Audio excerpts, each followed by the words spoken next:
Om Ajnanatimirandhasya Jnananjanashalakaya Chakshurunmilitam Yena Tasmai Shri Gurave Namaha Namo Om Vishnupadaya Krishna Presthaya Bhutale Srimate Bhaktivedanta Swamin Iti Namine Namaste Saraswate Deve Gauravani Pracharine Nirvishesha Shunyavadi Paschatya Deshatarine Jai Shri Krishna Chaitanya Prabhu Nityananda Shri Advaita Gadadhar Srivasadi Gaura Bhakta Vrinda Hare Krishna, Krishna Krishna, Hare Hare, Hare Rama, Rama Rama, Hare Hare.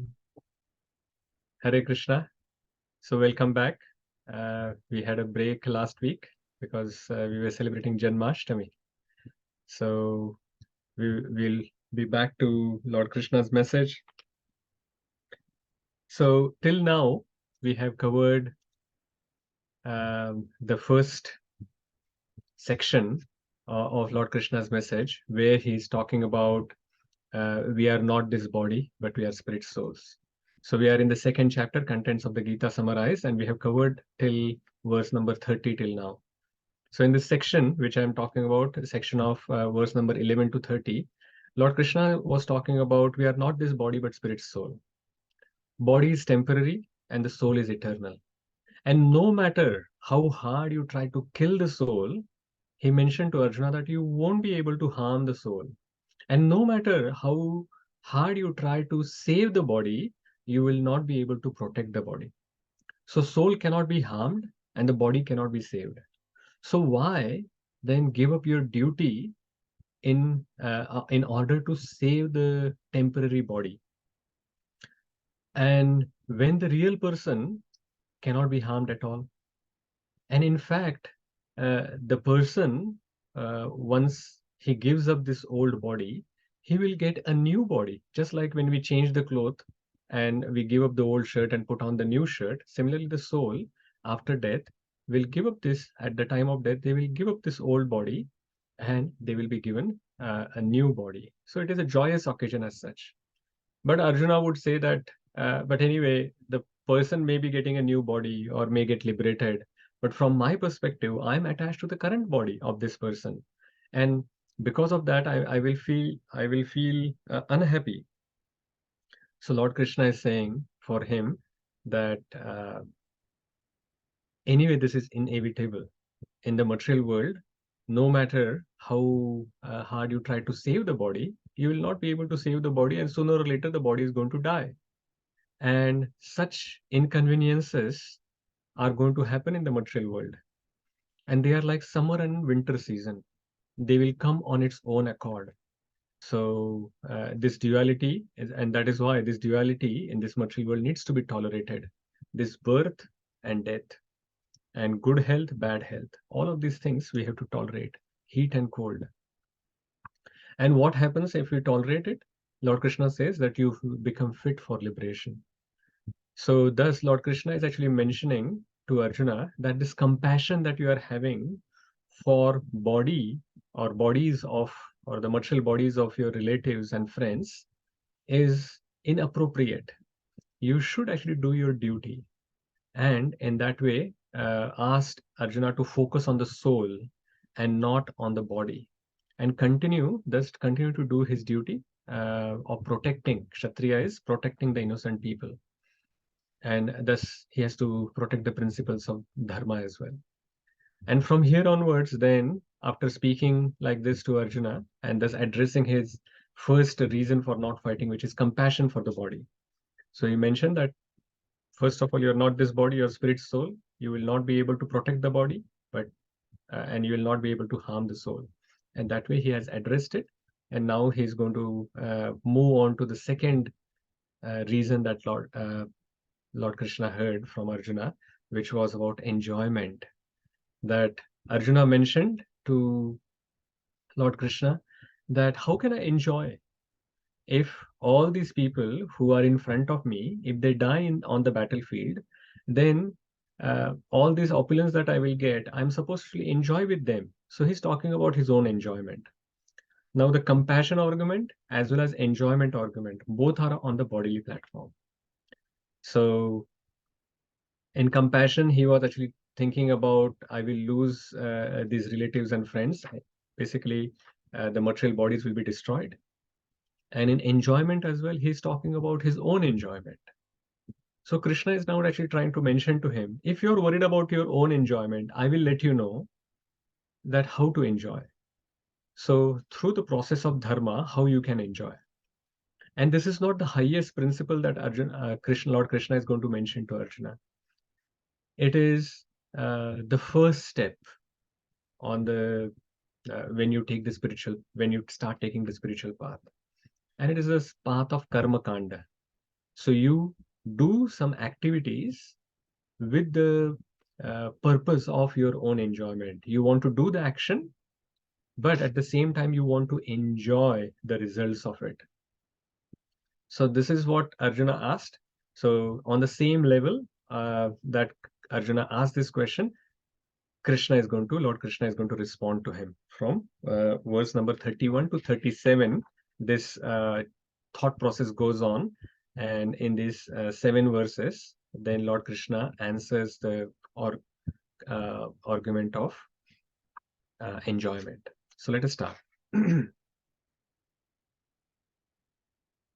So verse number 31. Swadharmam api chaveksha न विकम्पितुमर्हसि धर्माद्धियुद्धा श्रेयोन् यत् क्षत्रियस्य न विद्यते. Who wants to read the translation? Prabhu, can I read? Yes, Mataji. Thank you, Prabhu. Considering your specific duty as a Kshatriya, you should know that there is no better engagement for you than fighting on religious principles, and so there is no need for hesitation. Hare Krishna, Prabhu. Thank you. Thank you, Mataji. So this here, Lord Krishna is explaining that Swadharmam api chaveksha. So Swadharmam he is explaining to Arjuna. And Srila Prabhupada actually very wonderfully explains this Swadharma. So what is our specific duty? And there are multiple levels, especially here, the two different levels Srila Prabhupada has explained in the purport. So let us read this last paragraph in this purport, which is very, very beautiful and gives this clarity on what is Swadharma, what is our specific duty. So who wants to read? Yes, Raghavendra Prabhuji, please go ahead. Last paragraph, which starts with, there are two kinds of Swadharmas. Yeah, that's true, Hare Krishna. There are two kinds of Swadharmas, specific duties. As long as one is not liberated, one has to perform the duties of his particular body in accordance with religious principles in order to achieve liberation. When one is liberated, one is Swadharma, specific duty, becomes spiritual and is not in the material bodily concept. In the bodily conception of life, there are specific duties for the Brahmanas and Kshatriyas respectively, and such duties are unavoidable. Swadharma is ordained by the Lord, and this will be clarified in the 4th chapter. On the bodily plane, Swadharma is called Varnashrama Dharma, or man's stepping stone for spiritual understanding. Human civilization begins from the stage of Varnashrama Dharma, or specific duties in terms of the specific modes of nature of the body obtained. Discharging one's specific duty in any field of action in accordance with the orders of the higher authorities serves to elevate one to a higher status of life. Yeah, so there are two Swadharmas have been mentioned. So if we are at the bodily platform, we are thinking that I'm this body. That's fine. We can progress from this point onwards as well, using the Vedic ways. So what the Vedas mention, if you think that you are this body, then what we should do? We should do our material duty. And what is the material duty? It has been mentioned that based on our guna and karma, based on our material modes and the specific skills that we have, based on that, this Varnashram Dharma has been mentioned. And we will talk a little bit more about Varnashram Dharma when we go to chapter 4, where Lord Krishna talks about Varnashram Dharma. It's more in a little bit more detail. At that time, we will see. So we have to do this Varnashram Dharma. But what is the Varnashram Dharma? Varnashram Dharma is doing our prescribed duties, but how it should be done? It should be done to please the Lord. So that is why Srila Prabhupada says that Varnashram Dharma is man's stepping stone for spiritual understanding. So Varnashram Dharma doesn't mean that you have to keep just doing your duty, and it has nothing to do with um, with the spirituality. No, because we are thinking that we are at this body, this is a purification process. You have to do your duty in such a way that you can progress towards the Supreme Lord. And this is further explained in Srimad Bhagavatam very beautifully in the first canto itself, second chapter, 8th verse and 13th verse. They are very beautiful. Lord, there Sutta Goswami is actually mentioning. He says, Dharma swanushtita pumsa vishwaksena kathasuya notpadayeda yatiradim shama eva hi kevalam. So what he is saying that Dharma swanushtita pumsa, if we are doing the dharma or this occupational duty or this varnashram dharma, and if you are doing it not for developing rati or attraction towards the Supreme Lord, then he is saying it is shama eva hi kevalam. Then it is just useless labor. So basically what Sutta Goswami is saying that all the varnashram dharma should be done in a way that we should develop some rati or attraction for the Supreme Lord.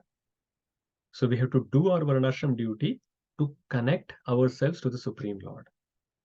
And in even more specifically, it says in the 13th verse of the first canto, second chapter of Srimad Bhagavatam, there he says, Atah pumbir dvija sreshtha varnashrama vibhagashaha swanushthistasya dharmasya samsiddhir haritoshanam.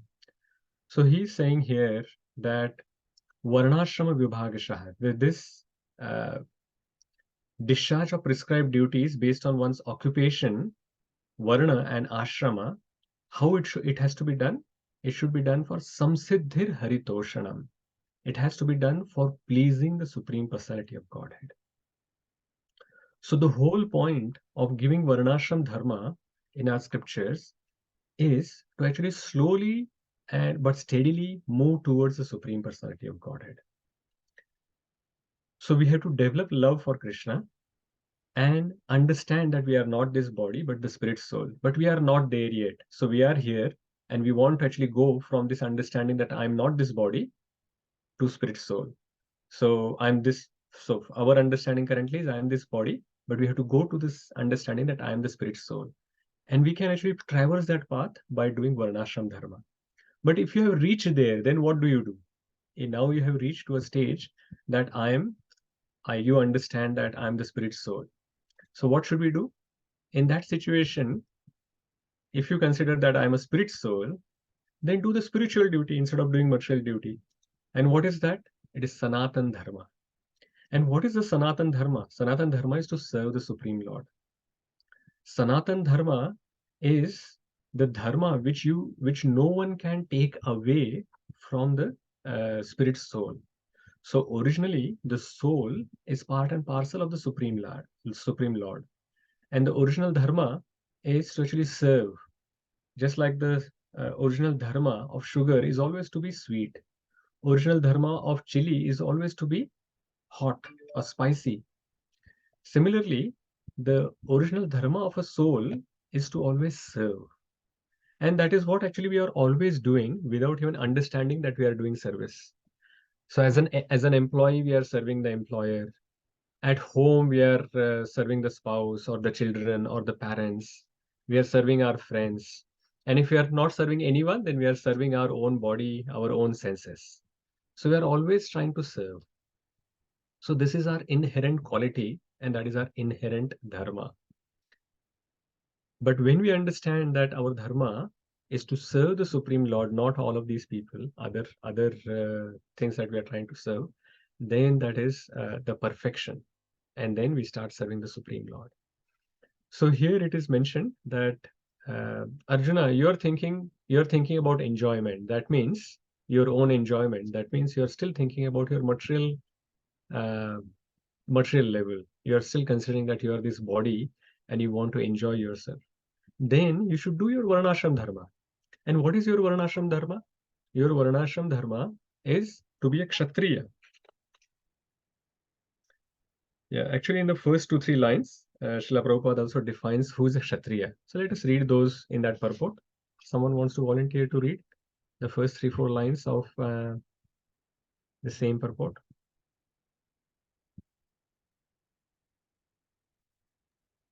Anyone? Yes, Vikas Prabhu.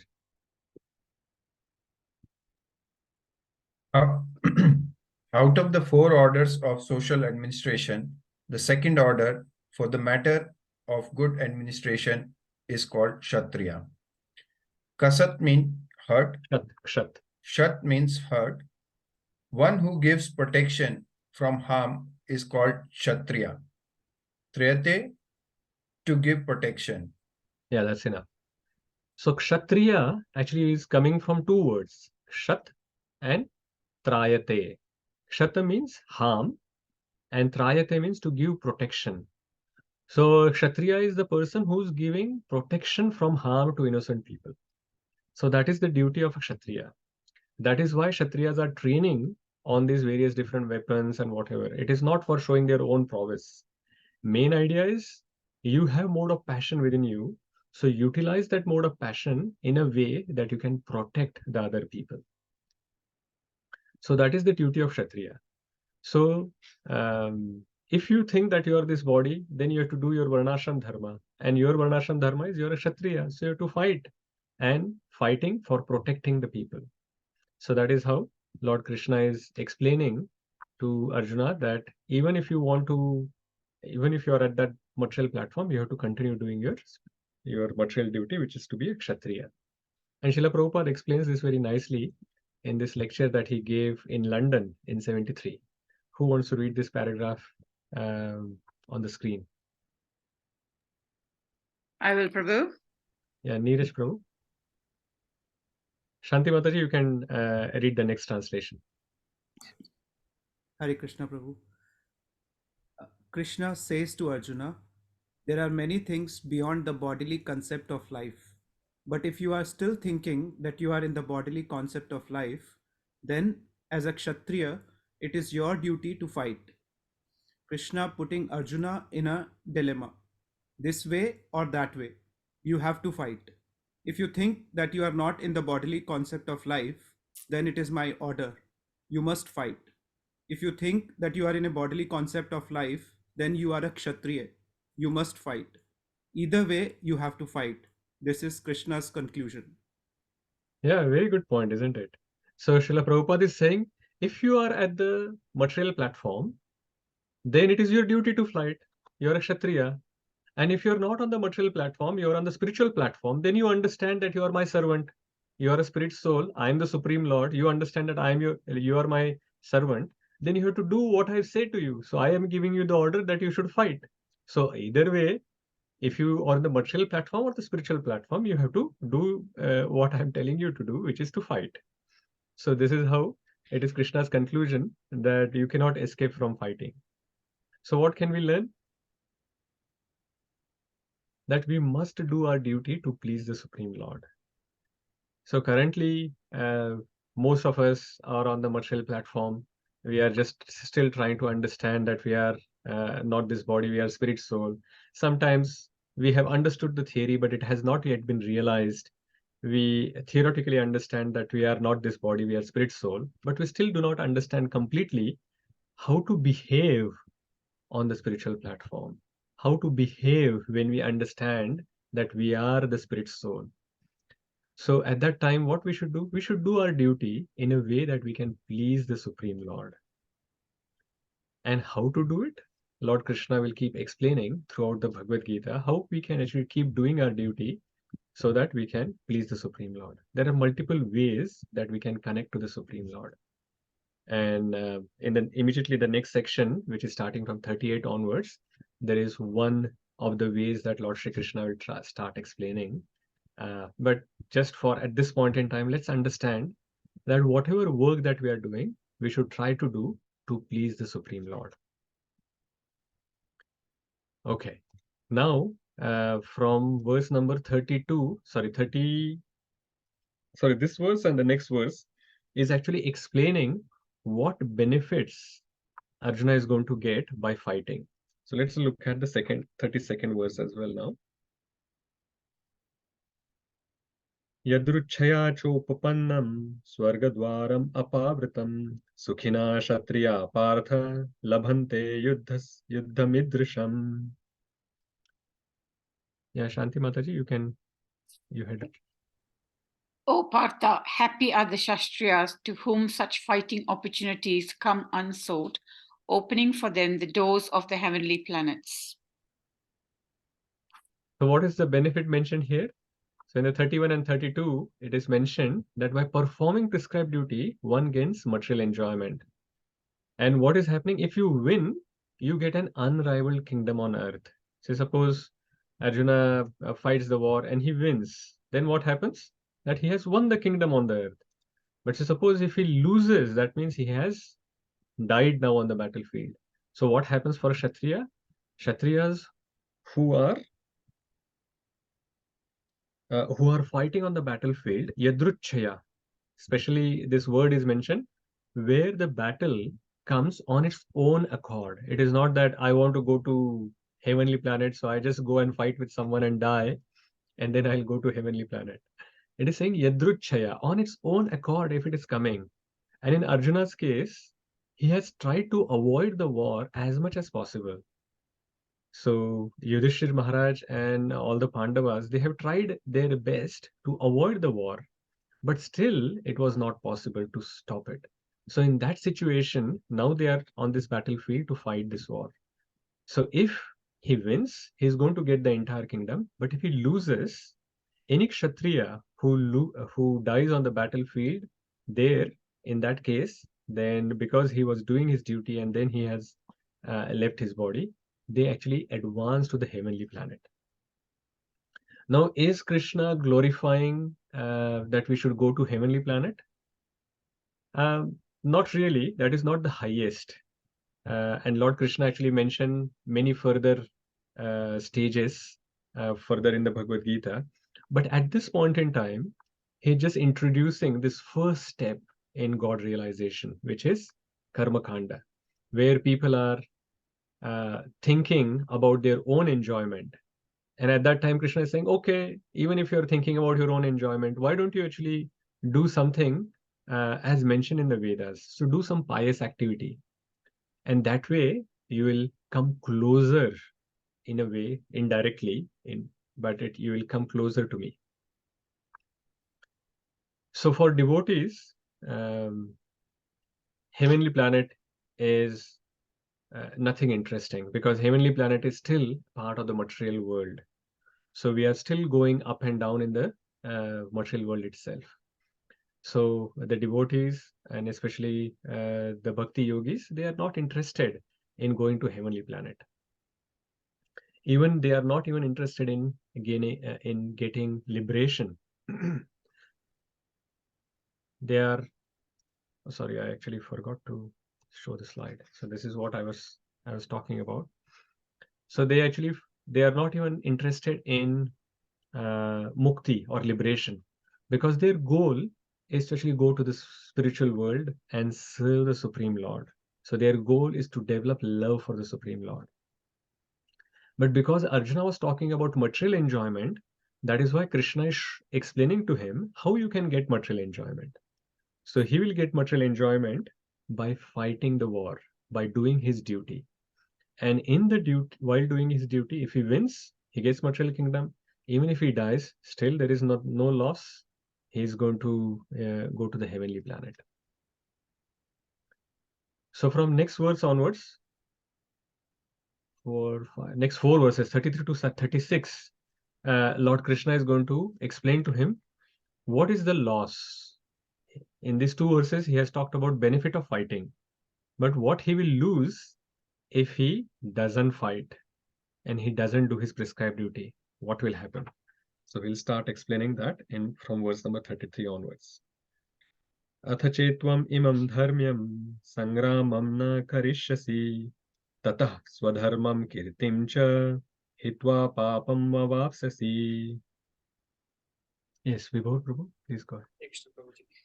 If, however, you do not perform this religious duty of fighting, then you will certainly incur sins for neglecting your duties and thus lose your reputation as fighter. Hare Krishna. Thank you, Prabhuji. So now from this verse onwards, Krishna is actually explaining. I have explained to you benefits of doing prescribed duty. Now let me explain what you are going to lose if you do not do your prescribed duty. So the first thing that he mentions in this verse, that it is sinful, that you will incur sin if you do not do your duty. Not only sin, but it will give you a kirtim. Your kirti will be going, so it will be infamy. So it is like, for example, a doctor, if he can cure a patient, he has the ability to cure a patient, but he doesn't cure a patient, then he is being negligent in doing his duty. Similarly, a kshatriya who's able to protect the principles of religion, who's able to protect uh, innocent people, and still he says that I will not fight and I will go to the forest, that means he's going to be negligent, and then that actually creates sinful reactions for this person. So not doing your prescribed duty is also sinful. So this is what Lord Krishna is mentioning. And how he will get infamy, that is actually explained in the coming verses. Let's look at how this infamy is going to be coming to Arjuna. अकीर्तिं चापि भूतानि कथयिष्यन्ति ते व्ययां संभावितस्य चाकीर्तिर्मरणाद् अतिरिच्यते. Yes, Sunil Prabhuji, please go ahead. Hare Krishna Prabhuji. People will always speak of your infamy, and for a respectable person, dishonor is worse than death. Hare Krishna. Thank you, Prabhuji. So, Lord Krishna is explaining that people will always speak of your infamy. Now, Arjuna is a very famous person. Now, he is not an ordinary person. When he was in this vanavas or this exile from his kingdom, at that time, he even fought with Lord Shiva. And he impressed Lord Shiva so much that Lord Shiva gave him Pashupatasra. His own weapon was given by Lord Shiva to Arjuna. Not only that, when his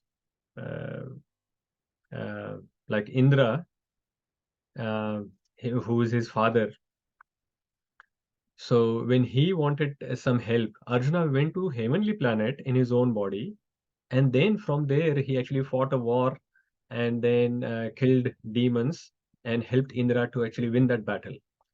So he was very, very famous. He was famous as well as the best disciple of Dronacharya. So he had so much fame, and he had gained so many different weapons and fought many wars, and that is how he was actually famous as one of the best warriors. And what will happen if he gives up fighting and go? Will people say that, oh, Arjuna was compassionate? For example, if Duryodhana and Karna are talking about Arjuna, are they going to say that, oh, actually Arjuna was very, very compassionate towards us, and that is why he did not fight and he has gone? What are they going to say? Definitely they are not going to say this. They are going to say, oh, Arjuna was fearful. We were so powerful. Arjuna was frightened, and that is why he has ran away from the battle. And that will actually bring so much infamy towards Arjuna. And here, Krishna is actually explaining to him, for a respectable person, dishonor is worse than death. Have you noticed this? That for some respectable people, The dishonor is worse than death. If someone speaks to them harshly or insults them, it actually becomes very, very difficult for them to digest. For them, death is okay. But these harsh words or infamy or insults that someone throws at them, they are not able to tolerate. And there are many examples in Mahabharata itself. You remember the story that I was talking to you earlier, where um, Yudhishthir Maharaj was actually defeated by Karna, but he did not kill Yudhishthir Maharaj, and he said that, "Oh, you're not even worth killing. Like it is not for me to actually kill you. So I actually, uh, I don't want to kill you." So he was defeated and he was little bit injured. So he was taken back to rest and to recuperate. But then when Arjuna heard that, oh, Yudhishthir Maharaj is now injured, he was very worried and he wanted to just go and see him. So at that time, when Yudhishthir Maharaj understand that, oh, Arjuna has come to see me, so immediately the first thing he thinks is that, oh, definitely Arjuna would have revenged against the thing that has happened to me, the insult that has happened to me, and definitely he would have defeated Karna and killed him. And he had just come here to give me that news. But that was not the case. Actually, Arjuna had just come there out of the concern that he had for Yudhishthir Maharaj. So he just goes there to meet Yudhishthir Maharaj, and Yudhishthir Maharaj asks him, "Did you kill Karna?" And he says, "No, I just heard the news and I have directly come here to see you." So the Yudhishthir Maharaj becomes very, very angry. And in that moment, he says that, "Oh, what use is there of this Gandiva that you have? The bow that Arjuna carries is called Gandiva bow. What use is there for you to carry this Gandiva bow? You should just give it up. You cannot even kill Karna and defeat him, and you are just here to meet me." And Arjuna becomes furious now. He himself becomes furious because he has taken a vow that anyone who asks me to give up my bow Gandiva, I'm going to kill them. Now, he came out of concern for Yudhishthir Maharaj, but Yudhishthir Maharaj has insulted him. And now, because of his vow, he wanted to actually now kill Yudhishthir Maharaj. So he takes out his sword and he's saying that, "I'm going to kill you." But good thing was Lord Krishna was with Arjuna. And he says, "Oh, wait a minute, wait a minute. Don't kill him." He says that for a respectable person, the dishonor is worse than death.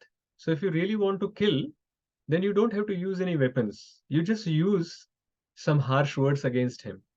And Arjuna says, "Oh, that's a good point. So that I don't have to kill my brother." So he then actually he says that, "Oh, what kind of king you are? You cannot even protect your wife. You cannot even protect your brother. Forget about protecting your kingdom. And you did this uh, in the gambling match. You actually put all your brothers and your wife as well. How could you do that?" And all the things that he wanted to say, he says to his brother. And that way, Yudhishthir feels very ashamed that uh, all of this has been said to him by his younger brother. So that way it was dishonor. It brought dishonor to Yudhishthir Maharaj, and it was worse than death. But at least he was not killed. But when Arjuna mentioned all of this to Yudhishthir Maharaj, he felt ashamed. Oh, how can I say all of these things to my brother? So now he takes this sword that in his hand and he wants to kill himself. He's saying that how can uh, a younger brother can say all of this to the elder brother who has taken care so much of all of us. So he says that I'm going to kill myself. So Krishna says, "Okay, okay, wait a minute, don't do this." So just like dishonor is worse than death, he says, Krishna explains to Arjuna that self-glory is also similar to death. From the spiritual perspective, we are supposed to be humble, but if we are actually glorifying ourselves, then it is also like worse than death. So why don't you actually glorify yourself? And that way, it will be equivalent to you killing yourself. So then Arjuna says, "Okay, okay, fine." And then he glorifies himself. "I'm the best warrior. I'm the best archer. And I have done this. I have done that, whatever." So that is how then Krishna saves this situation. But the main point is that dishonor is worse than death. At the same time, this pastime that I mentioned is also explaining that self-glorification is also worse than death. So we should not be using harsh words for others, and we should not be self-glorifying. There are many other situations in Mahabharata, like Ashwatthama's situation. When Ashwatthama, at the end of the Mahabharata war, he killed the 5 sons of Pandavas. And when Arjuna and Lord Krishna went and captured him and brought in front of Draupadi, and Krishna said that we should kill Ashwatthama. Bhima also said, yeah, we should kill Ashwatthama. But Draupadi, she said, no, no, no, we should not be killing Ashwatthama. Because he's a Brahmana. He's a son of Dronacharya. So he's a Brahmana. And also at the same time, he's the only son of his mother, Kripi. Kripi is Kripacharya's sister who was married to Dronacharya. So he's the only son of Kripi. I have lost all my children, so I know the pain of losing all the children. So I don't want Kripi to be in the same situation as me. So then Krishna says to Arjuna that, okay, so fulfill the order of both. So Bhima is saying kill, I am saying kill, and Draupadi is saying don't kill. So Arjuna, then what he does this, that he actually, on Ashwatthama's forehead, there was a jewel. So he removes that jewel with a weapon and then leaves him. And that is like very dishonorable for Ashwatthama, that this jewel was removed from his forehead. So this dishonor is worse than death. So we have to be very, very careful when we are talking to others and try to make sure that we are not harsh, we are soft spoken, sweetly speaking, and that is how we should do. We should protect ourselves and others by not glorifying ourselves and not using harsh words towards others. Remember, arrows can cause some physical wounds, and once you remove the arrow and you heal the body, then you're okay. So that wound of the arrow may remain for few days or few weeks or few months maybe. But the harsh words, the damage which are done by harsh words may remain for years. So many times we see that even very, very good friends, they actually go away from each other because of some words that they actually exchange between them, harsh words which are exchanged. And they remember after even 10 years, 15 years that, oh, in 15 years ago, you said this to me. Why that happens? Because the words are penetrating, and words are actually worse than the arrows that you can pierce into others. So we have to be very careful when we are speaking to others, and especially to a respectable person. If you are using some harsh words, you have to understand that it is very, very painful for them, because the insults are worse than death. Okay. Let us this thought process of Krishna is actually continuing in the next 2 verses as well. So let us look at those. Bhayadranad uparatam mamsante tvam maharatha yesha chatam tvam bahumato bhutva yasasi laghavam. Yes, Neeraj Prabhu, please go ahead. Or Mataji, you want to read? Please go ahead. You are on mute, so you can unmute yourself and then, yeah. Sorry. Hare Krishna, Prabhuji. Hare Krishna. The great generals who have highly esteemed your name and fame will think that you have left the battlefield out of fear only, and thus they will consider your insignificant. Yeah, thank you very much. And thank you for coming out of your incognito mode. Sure. Hare Krishna. Hare Krishna. So here we have already discussed this, that the generals like Duryodhana and Karna, they are not going to be saying that, oh, out of compassion, Arjuna has left the battlefield. But what they are going to say, they are going to blame, and they are going to say that Arjuna was fearful, What you're talking about, that he was a great warrior. Like we are great warriors, and because of our prowess, he was fearful and he has fled from the battlefield. So whatever kirti or the fame that he has gathered will be all gone just because of this one action that Arjuna is thinking of doing. And people will ridicule him completely. And why this happened? Arjuna is having this compassion in his heart. But why people are actually going to ridicule him? The reason is simple. There are two things that which are actually we are talking about here. Compassion in his heart is actually showing his intention or motivation of doing the activity. But what people can see is only the activity. So when Arjuna is thinking of, I'm going to go away from this battlefield, his motivation is compassion for the other people, but his activity is leaving the battlefield. So people can only see action, not motivation. Motivation is only known to you. People can only see action. And based on their own thinking, then they can actually think about what could be the motivation of this person for doing this action. So for example, if you have the specs, if you have yellow specs, like the glasses are yellow, then everything that you see is yellow. If you have blue specs, then everything you see is blue. So depending on your vision, you are going to see the other people's action. So the other person may have done the activity for some particular reason, but you are going to see it from your vision. So if from Duryodhana and Karna's perspective, they are going to think that, see, we are so powerful, that's why he has ran away. But Arjuna is doing the same activity, but motivation could be different. And there is also another problem. Not only there is a action and motivation, and people can only see motivation, but there is also this other challenge that every one of us have.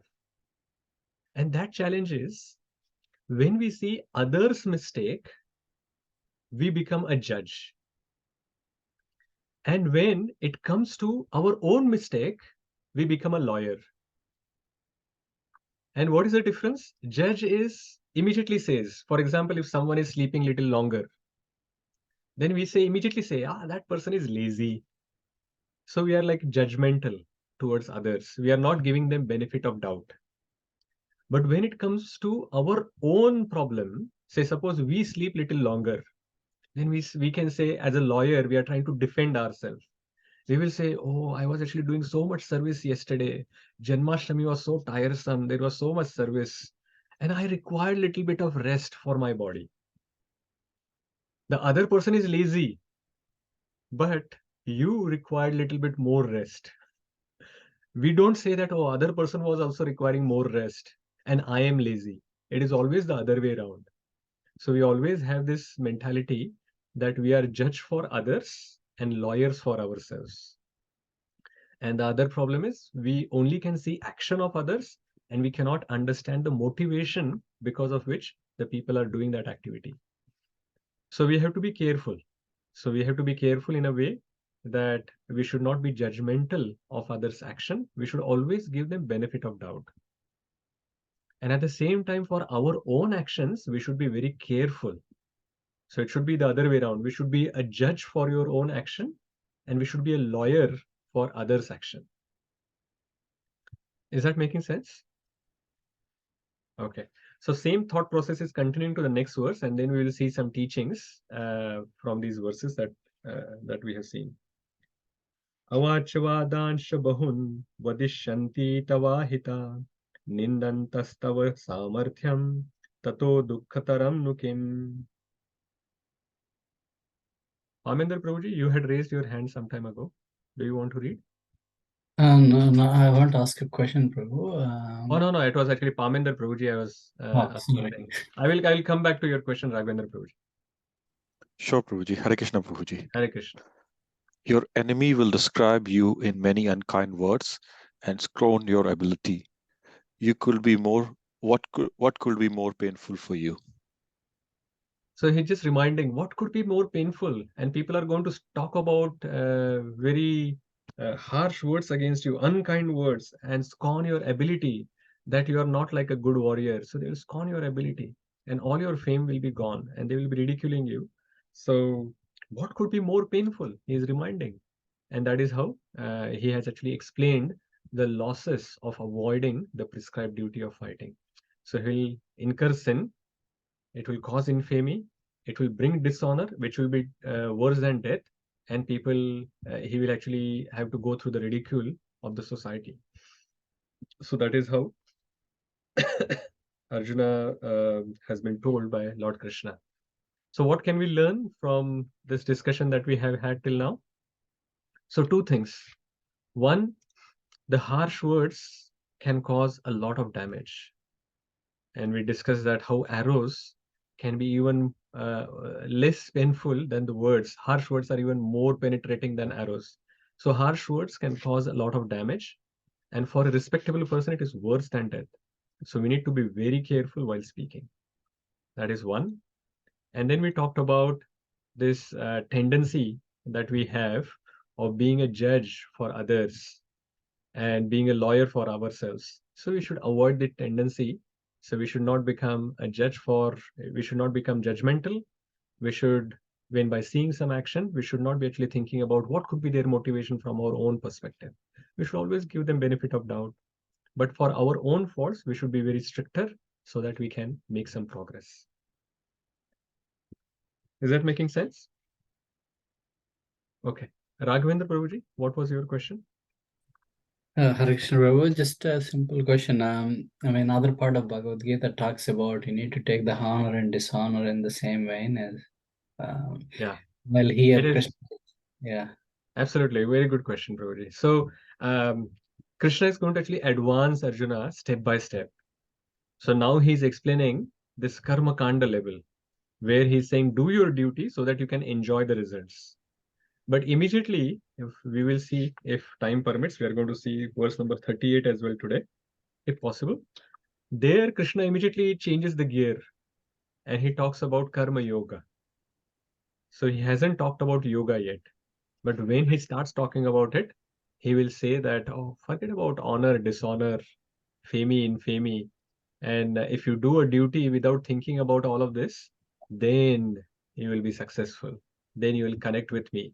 That is Nishkam Karma Yoga that he will talk about. But he's advancing him step by step. Thank you. Yeah. Are there any other questions or comments? Okay. Yes, Vikas Prabhuji. Hare Krishna Prabhuji. On to the last slide, when we talk about, using the harsh words, and the damage has happened, if for some reasons, that happens. So what's the best way forward, to, recover the situation? So if you have said some harsh words and the damage has happened, Yeah. the best thing to do is to ask for forgiveness. And when we ask for forgiveness, then the devotees will forgive us. And even like even if it is if we are talking about other material world examples, there as well, asking for forgiveness will take care of the offense that you have done from yourself. And sometimes the other person may not be ready to forgive you immediately just by asking for forgiveness. So we should try to serve them sincerely somehow or the other, and that will take care of it. So, thank you, Prabhuji. Hare Krishna. Fine. Okay, let us go ahead and look at the summary verse of this section. So this section was 31 to 37. We have seen till 36. Let us see what is the summary of this entire 6-7 verses that we are looking at. So Lord Krishna says, Hato va prapsasi swargam jitva va bhokshase mahim tasmad uttishta kaunteya yuddhaya krutanishchayah. Who wants to read the translation? Yes, Paminder Prabhuji, go ahead. O son of Kunti, either you will be killed on the battlefield and attend the heavenly planets, or you will be conquered and enjoy the earthly kingdom. Therefore, get up and fight with determination. So get up with determination and fight. Prabhuji, the one that copy I'm using online today, so it is like little other way around. Okay, fine. Sorry. So it is summary of this section. What Krishna is saying, Hatova prapsasi swargam. If you die on the battlefield, what is going to happen? You are going to go to the heavenly planet. Jitva va bhukshase mahim. But if you win this battle, then you are going to get the earthly kingdom. So tasmad uttishta kaunteya yuddhaya kritanishaya. That is why, therefore, get up with determination and you should fight. And this has clarified the confusion in Arjuna's mind. So Arjuna was very, very confused. And you remember that what Arjuna mentioned when he was giving this reasoning. He was mentioning that if I fight and win, then what will happen? I would have killed all the relatives, so there will be no enjoyment for me. If I fight and lose, then I would have got killed in the war, so there is no enjoyment for me. But if I do not fight, then I have to live by begging, so there will be asvargya, akirti, so there is no enjoyment for me. So no matter what I do, fight and win, fight and lose, or not fight, I'm not going to get enjoyment. So from his perspective, it was lose-lose situation. But then Lord Krishna has actually explained. In Hindi, it is said, "Dudh ka dudh, pani ka pani." So Arjuna is confused. What is dudh? What is pani? What is milk? And what is water? But here, Lord Krishna is going to actually explain to him, or he has already explained in this, that where he will get enjoyment and where he will not get enjoyment. So his argument, or how he has answered. So Krishna's response is, if you fight and win, you will get earthly kingdom. That means you will get enjoyment. If you fight and lose, you are going to go to heavenly planet, so there is enjoyment for you. But if you do not fight, then you are not doing your prescribed duty. And that is asvarga and akirti. And that will bring infamy for you. And that infamy is worse than death. So it is very sinful and there will be no enjoyment. So Lord Krishna has explained to him very clearly that you are thinking that there is no enjoyment in any situation. But in fact, if you fight, and no matter what is the result after fighting, you are going to get enjoyment. But if you do not fight, that means you are not doing your prescribed duty. So you are not getting any enjoyment, and that is worse than death. So basically, Lord Krishna is saying you should fight and don't worry about the result. And that is how you will be actually getting the enjoyment. So that is how Lord Krishna has beautifully explained to Arjuna that this confusion, sometimes we are, just I was actually mentioning that we have this glasses, and through the glasses, what we want to see, we are seeing. So Arjuna did not want to fight. And from that, his perspective, he was trying to reason, giving different reasons. And all the reasons were leading to, see, if I fight, not fight, whatever, there is a problem for me. So I don't want to fight. But here Krishna has actually clarified that if you fight, you will get enjoyment. If you do not fight, that is improper. So what we can learn from this section overall, so we will get enjoyment by doing our duty and not by avoiding it. So wherever we have this question in our mind that should I do this duty or not do it, we must do our duty. In fact, if we avoid the duty, that will be sinful, that will give us sinful reaction. So we have to focus on doing our duty. But how we should do our duty, that is mentioned in the next section. It's already 8:25, so probably I'll not take the next verse. I have to answer one question as well, which was asked in the group. So who wants to summarize this section that we have seen?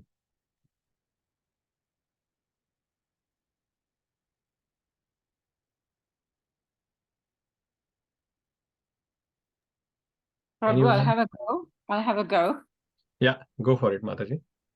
Okay, we talked about the two kinds of swadharma that we have, whereby if you accept I'm this body, then do your material duty, and that is a step towards going through Vanarsma Dharma, which is you're going towards a spiritual pathway. Yeah. And whatever duties you do, you should be pleasing our Lord. And by doing the Vanarsma duty, it leads to the spiritual pathway. But if you looked at the other way and you accept that you are the spirit body, spirit soul, then you do your spiritual duty, and that will lead to your Sanatama Dharma, and this will lead you to serving Krishna.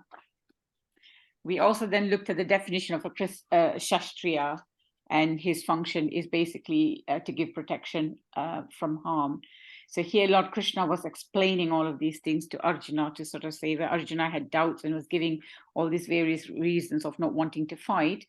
Krishna was clarifying it. So do your duty to please the Supreme Lord. And there are different ways to connect to Lord Krishna. And one of the first steps towards is the Karma Kanda. And then where we think that if we can go to it's the an heavenly... indirect way. It's an indirect way, but it is the first step. Yeah. Where we are sort of thinking we all want to go to the heavenly planets. That is still part of the material world. So there's further to go from there.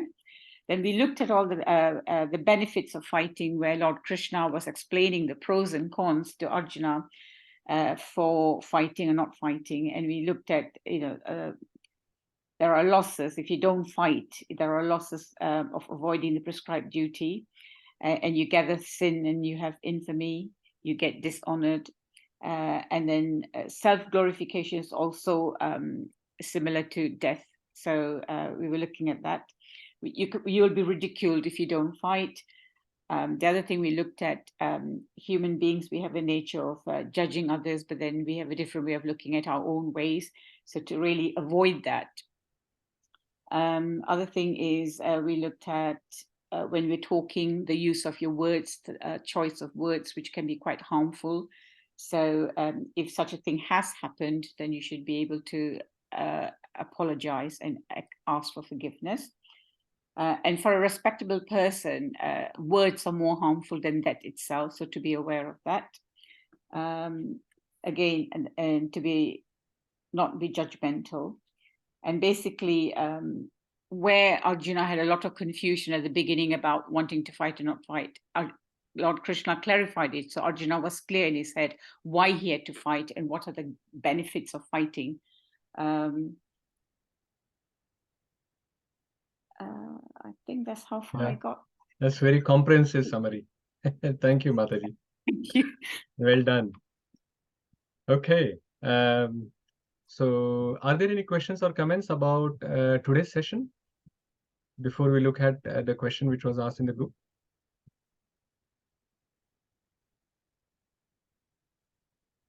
Amendra Prabhuji, you have a question or no? You're just clapping. Prabhuji, I was clapping for Mataji. It was really good. Okay, good. Okay, that's good. Fine. So let's look at the question which was asked in the group by Devika Mataji. So the question was about some black magic and how when we are talking about, this is about the section that we have seen before from 2.11 to 2.30, where we were talking about the spirit soul and the body and how spirit soul is immovable, especially. So we are not able to move the spirit soul.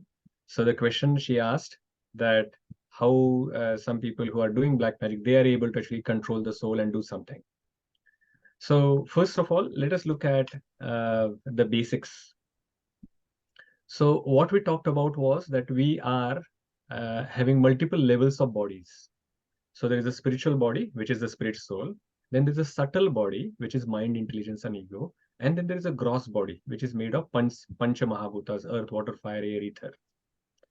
So at the time of death, what happens is, as we discussed in the previous sessions, that the spirit soul leaves the body along with the subtle body, mind, intelligence, and ego. So spirit soul has left the body, the gross body, but it is still going along with the subtle body. In some specific situations, what happens is the spirit soul is not ready for the next body yet. So it has already given up the previous body, but for whatever reason, because of some karmic reaction, for example, somebody has done a suicide or whatever, or a particular situation has happened because of his previous karma, where the previous body has been given up, but the next body for the soul is not yet ready, or he was not supposed to move into another body. So at that time, the spirit soul is roaming around with the subtle body, which is mind, intelligence, and ego. And at that time, the gross body is not there. And you can imagine the pain of that spirit soul at that point in time. Even when we are having the gross body, we are trying so hard for our own enjoyment. And now the desire is there, mind is there. So desire is coming from the mind. So desire is coming, but we do not have the material body to fulfill those desires. And that is when these we call that this Atma is roaming around. So at that time, what is happening is that for some reason or the other, the Atma or the soul and the subtle body are roaming around without having the gross body. So in such situations, they are looking for opportunities to fulfill their own desires. So because they do not have a body of their own, they are trying to figure out how can I actually fulfill my desire by getting into some other body. But the challenge is each body has their own spirit soul. But you can actually understand that, say, suppose a soldier is there of a particular country. The soldier is safe as long as it is in its own territory. But as soon as it crosses into other countries' territory, he can be easily captured. So something similar happens for the spirit soul, which is especially roaming around like this. What happens is they are looking for an opportunity to fulfill their desires, and they are looking for people or the spirit soul who are in mode of ignorance. So when there is some mode of ignorance, then it is easy for the other spirit soul to enter and suppress that spirit soul for temporarily, not for a long time, temporarily, so that they can actually fulfill their desires through the body, and then they can leave. So how we can avoid that to happen? As long as we remain in mode of goodness, sattva guna, and don't go into mode of passion or ignorance, then we are safe. But if we actually go into the territory of this tamoguni or the mode of ignorance, other soul, then we are actually getting into somebody else's territory where they are more powerful. So they will be able to get some temporary control over the body of someone else. So this is what we should avoid, and this is what is actually used by sometimes this external people as well, who are practicing um, the tantras or the methods of a mode of ignorance. And because of their mode of ignorance, because they are more powerful in that mode of ignorance, they are able to actually do something. But of course, they are not able to get a spirit soul who has already gone into another body. So some of those questions, Devika Mataji, where you had mentioned that how they are able to get any soul from anywhere to talk to their family members. See, really, they are not doing anything, because you are not, there are 99% of the people who are cheating others. They do not have any powers to actually do like that.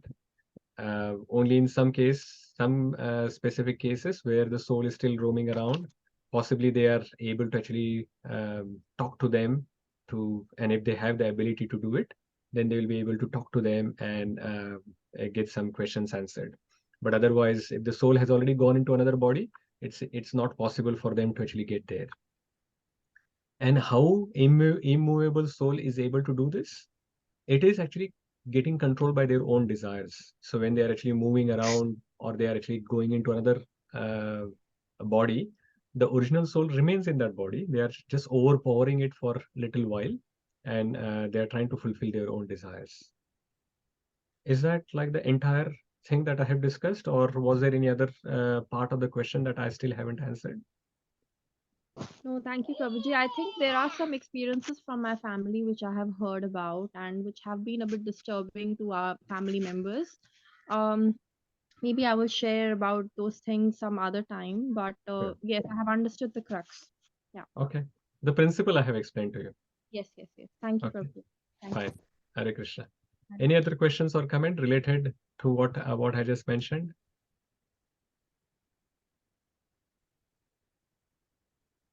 No?